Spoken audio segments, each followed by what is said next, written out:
عمر کو منع کیا جا رہا ہے جنہیں مانگ کے لیا ہے اور جن کے متعلق حضور نے کہا کہ اسلام کو ان کے ذریعے عزت عطا فرما، جن کے ذریعے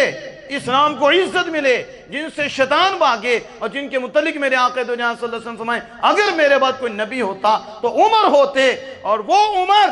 رضی اللہ تعالیٰ عنہ جن کے بارے میں حضور جبریل علیہ السلام سے فرماتے ہیں کہ جبریل میری عمر کی شان تو بیان کرو، تو کہا میرے آقا جتنی عمر حضرت نوح علیہ السلام کی ہے اتنی عمر تک بھی جبریل سیدنا فاروق اعظم کی شان بیان کرتا رہے تو پھر بھی بیان نہیں کر سکتا۔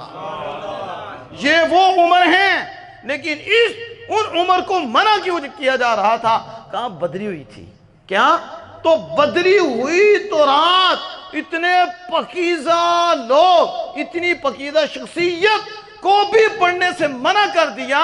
تو تم کون ہو ان سکالوں کو سن کے بچ جاؤ؟ تم کون ہیں ان بد مذہبوں کو سن کے بچ جاؤ؟